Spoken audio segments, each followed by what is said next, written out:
Hi, I'm Jacob Heilbrunn, the editor of The National Interest, and my guest today is David Pearah, an expert on technology and artificial intelligence and software. My first question today is going to be based on an article that he recently wrote for The National Interest, focusing on software and the threat that we face from China. I wanted to ask David first, what is the principal problem that America faces in the defense technology arena? Yeah, thanks for having me. And a great place to start, because I obviously give this a lot of thought in terms of who are our greatest adversaries and how they're going to be coming after us. As a company that provides software to the defense industrial base as well as to the people serving our country, we think a lot about, well, what is the best way to deploy technology and who are we deploying it against? And, the easy answer is always, well, think about nation state actors like Russia or China. And of course, we see these asymmetric conflicts around the world, either through the nation state itself or state sponsored actors. But I fundamentally believe the biggest threat is the complacency that we have toward solving the core problems of privacy and security. We seem to refuse to learn the lessons of the past in terms of how insiders can go after information, how we have to adopt zero trust principles to cybersecurity as opposed to the tired and proven unreliable approaches to creating things like secure networks and, trusted supply chains and all manner of other things that are fine in principle, but ultimately don't provide any real sense of privacy and security. And as you know, you just watch the news, you can see in all the conflicts going around the world, people compromising systems. Just 23andMe, right? Did you see that post? They got hacked and all that sensitive information on genetic sensitive information on individuals get leaked out there. That's just the tip of the iceberg, and it keeps happening because we are playing on the terms of the adversaries, and we have to fundamentally change the game. So I really do think it's the attitude we take and are sticking with the old ways of fighting that is really the biggest threat to our future. That actually leads nicely to my next query for you, Dave, which is, how do we up our game? What kind of software revolution do you believe Washington needs to promote? I love that, because I think there's two parts of your question. One is software, not hardware. Now, we're not against hardware. Without hardware, there is no software, right? But ultimately, especially in the defense and intelligence community, there is this reliance on not just hardware, but building custom bespoke hardware to very narrowly defined missions. And the problem with that is it's very hard to adapt to new adversaries and new threats. And basically, as you can see just in your own career and your personal life, the versatility of having a general purpose computer being able to run all manner of software and have that software updated constantly is something that is still largely missing from the defense industrial base. But specific to your question of privacy and security and threats to our country, it's basically we need to adopt zero trust. Now, this is a concept that is well known in cybersecurity circles, but it's just simply defined as, rather than assuming you can create a safe place for data to live and for computing to take place, we should design applications with threats in mind and that they need to protect themselves. And we can't make assumptions that our admins can't be compromised or their accounts can't be compromised or that our network can't be compromised. We should build with the assumption that the attack surface is large and can be compromised, and therefore we shouldn't make assumptions around the trustworthiness of all the people and things we use to communicate and share information, hence where the phrase zero trust comes from. Now, I've seen a lot of positive movement, especially around the executive orders for zero trust, and it's slowly being pushed out to the defense industrial base. But honestly, especially for a company like SpiderOak that's focused on the intersection of space and cybersecurity, there's very little movement, let alone requirements being floated out there for zero trust. And it's really just getting started in more of the traditional defense and intelligence community. So we have a long way to go. And zero trust is probably the easiest answer to your question of the biggest thing that we can do to really advance our safety and security. Dave, in your piece for the National Interest, which ran in late September, called Defense Gaps with China Can Be Closed with Commercial Software, you focused heavily on space. Can you explain in a bit more detail, maybe a basic question, but why do you think that space is such an important frontier right now? You know, think about all the things that we rely on. Well, we as consumers think about space as already a big part of our critical infrastructure and powering our lives, but we often overlook the ubiquitous service of not just GPS, but all the companies and services we consume that rely heavily on images and data and communications that are powered by and made possible only through the commercial and military space networks. But beyond the commercial and the consumer, implications of space, so much of really how we're going to be protecting ourselves in the future is going to be in space, whether it's signals and intelligence or getting information where it needs to go to people in far-flung places, especially in a world of asymmetric warfare. The people who can get information the fastest and most reliably have a huge advantage. You can do a lot of damage if you can precisely place effects based on real-time validated information. But counterintuitively, the only way that's going to be happening is by leveraging commercial networks, commercial devices such as smartphones, commercial routers. And therein lies the conundrum. If we want real-time information that's resilient against attack, we need to rely on a hybrid approach, if you will, of commercial and defense assets. At the same time, how can you trust anything to reliably transit those networks without being detected or modified or intercepted? So it's this kind of dual approach of we must leverage the commercial sector and the assets and services in space that are needed to power warfare in the future. But we need the technology to ensure that what we're saying can't be detected and that information is being reliably transmitted without modification. So it's this dual-edged sword, if you will. David, you are CEO of SpiderOak, which is a space cybersecurity company. And I wonder, based on your experience in your position, how well do you think that the Pentagon itself is adapting to these new challenges? Change is slow. We often think it's so easy just make a new policy, right? Well, listen, Pentagon is a large organization. As any organization, whether governmental or commercial, change is hard, right? Especially if the things that we used to do are successful. And there's no better example of an industry than the space economy, where people really stick with, if it ain't broke, don't fix it. So you see a lot of reliance on technology created in and I'm not exaggerating, the 80s and 90s to protect space, or just assume that space, because it is in some cases literally far away, i.e. in orbit, what could possibly happen? This is a far-flung asset. So what could possibly go wrong? Don't put anything on there that could mess with getting it up into orbit and communicating with it reliably.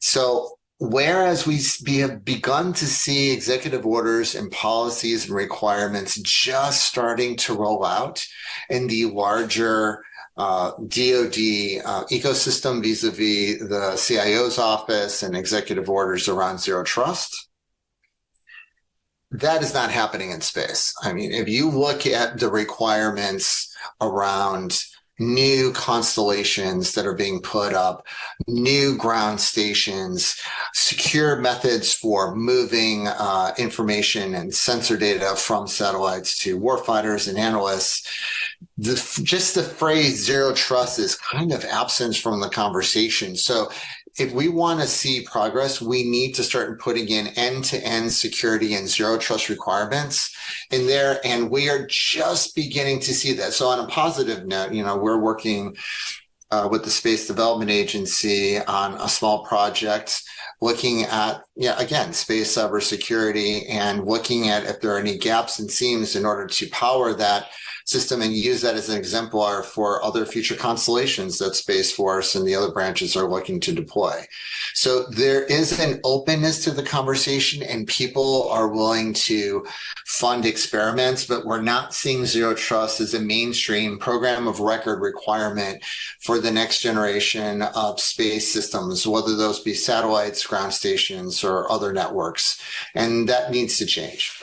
So that could, in fact, be a significant vulnerability. Oh, absolutely. Just take a look at just your email server, just to keep even a better example, texting on your phone. Traditionally, if the government were tasked with, well, we need to enable secure messaging between individuals, what would be the approach? Let's make a custom device and a custom network, and we'll call it a high-side network, and we'll only let people with clearances access that network, and we're going to monitor it and restrict access to it, and have admins also with clearances, monitoring the system and ensuring that nothing bad is happening. Think of what the opposite of that. So, do you use any secure messaging on your phone, like WhatsApp or Signal or similar kind of applications for secure messaging? Sure. I mean, most people in this field do. Yeah. Well, that approach is the complete opposite of the way defense would traditionally chat. It's like, forget the supply chain. You can't trust your cellular, provider. You certainly shouldn't trust the cellular provider of the person you're talking with. How are those networks connected together? How can you know that that data is not being intercepted? The answer is, who cares? The way that these applications are designed is they assume no trust. They assume that everyone and everything between you and your colleague is and can and will be compromised. And yet you must enable secure communication. The zero trust approach assumes that you can't trust anyone or anything except the endpoints at best. So ultimately, that approach leads to insider attacks, supply chain attacks, meaning, well, can the admin of the system, whose job really isn't to do anything other than make sure your network is up and running, should they have coincidental, accidental, and instant access to all of your content? That's kind of crazy.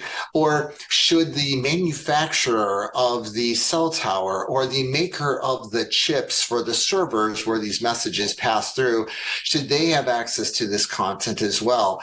I mean, ultimately, we invest and we continue to invest in these kind of outdated notions of secure supply chain and secure IT admins when we've just proven time and time again that that is not going to work. And I don't know what it's going to take to show folks that we need to take a completely different approach against these repeated attacks and vulnerabilities.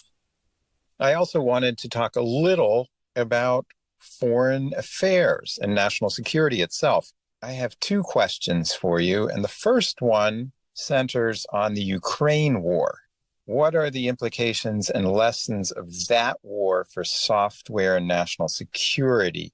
We read a lot of articles and opinion pieces about how the Ukrainians are extremely inventive on the ground. Yep. And how significant, for example, Starlink is. What's your assessment of the Ukraine war? Well, with regards to security and leveraging assets, look, asymmetric warfare is the crucible for unconventional, solutions, right? Yeah. What is it? Necessity is the mother of invention. And that's never made more clear in just the recent experience of the Ukraine-Russian conflict. Look, when you can't just use overwhelming force, you need to leverage assets. And what assets are the ones that the Ukrainians are leveraging? Commercially available devices and networks to provide highly precise and real-time information to precisely, place effects where they need to be. As opposed to, well, let's just move a bunch of troops in this location. They do what they do, right? So ultimately, the future of these types of asymmetric conflicts is you're definitely going to have one side, if not both sides, heavily reliant on commercial networks, tools, devices. You know, the smartphone that you use to talk to your family is the same smartphone placing effects over the same wireless network on a drone that someone bought for recreational purposes, right? So ultimately, that real-time signals and intelligence that can be provably, and it cannot be intercepted nor modified, I think is proven to be a very frustrating element for the Russian forces. Now, I think you can take that analogy and think about, and this is the early days of the Israeli Hamas conflict. But look, when there's any asymmetry in a conflict, the other side's going to get creative and utilize these assets. That provides both an opportunity and a challenge. Right. So the opportunity is that you're utilizing assets in a new and creative way, and the enemy is not prepared to handle that. But it is only a matter of time if you realize that your enemy is completely reliant upon commercial networks and commercial solutions to power the conflict, and you have the ability to disrupt those elements. That's when you need zero trust security. So the perfect, microcosm of this is, yes, the Ukrainians were utilizing, Starlink and other assets in the conflict for both communications and signals and intelligence. And that's why Russia took out a Viasat ground station, because once the enemy realizes that you're utilizing a practically unprotected commercial asset, they're going to take it out. And notice they didn't have to go to a satellite. They just took out the weak link in the chain. As I like to say, yeah, Brinks has armored trucks with armed guards that brings cash to banks with steel vaults. But guess where all the thefts happen? On the street, when the guard literally opens up the truck and puts all the cash on a furniture dolly, right, or the equivalent, and then rolls it into the bank. That is the state of our commercial and military, satellite systems. I wanted to push back with my final question, which I think is the most treacherous for you to handle. Okay. When we look at the Israeli-Hamas conflict or war, if you will, we see what a lot of people are saying is sort of another 9/11 or worse. On 9/11, guys with box cutters overwhelmed the American national security state. Now here, Israel, which has been called, the high-tech nation, probably has, more startups per square foot than any country in the world, got nailed, it had formed kind of what looks like a Maginot line against the Gaza Strip. These guys, shut down the cell communication. They took bulldozers. Can a nation, in fact, become too dependent on high-tech? I like how you asked a high-tech CEO whether the nation should become dependent on technology. I'm just interested in how you respond to that, because there's a lot of, there's a lot of people are saying that, the Israelis got overconfident. They became too reliant on what they perceived as a technological solution to this problem on the ground. Yeah, look, first of all, we're in the very early days of not just the conflict, but the causes and what could or could not have been detected. So I'm not, and I have no, insights beyond, what you and everyone else, knows. So that'll be the first thing I'll say about it. I think in general, philosophically, even as the CEO of a tech company, ultimately a company is nothing without its people. And so what do? I make sure that they have the tools they need so they can do the things that only uniquely people can do, right? So ultimately, are there a lot of advances in AI? Absolutely. Security? Absolutely. Tools for detection, analysis. At the end of the day, these conflicts are about people, both the causes and the solutions, right? So ultimately, yeah, I do think that we can't just, and nor is anyone suggesting that this is what happened, but we can't just turn over everything to like, oh, I have a technical shield, so therefore I don't have anything to worry about. Like even, we're trusted around the world to provide solutions that are almost, unassailable in terms of, privacy and security and what we provide for our customers, since 2007. But at the end of the day, doesn't mean we're perfect. And it ultimately comes down to people are the last mile, if you will, in any sort of conflict, whether it's a cyber attack or a kinetic, in the real world attack. And so I'm always a big advocate of the blending of technology and people. And you can't just have a one, stop shop of easy button against conflict and protection for, any conflict. I do like to say, like you can put the most sophisticated alarm system on your house, but if you just leave the key out, you really haven't done anything, right? At the end of the day, it's the human element, and it's up to people to be the safeguards of their privacy, security, and safety. So that's how I think about it. That's a great answer. And I'm very appreciative to you, David, for joining us today. I was speaking with David Pearah, an MIT-trained computer engineer who is CEO of SpiderOak, a space cybersecurity company. And David recently wrote, "Defense gaps with China can be closed with commercial software," which is on our national interest website.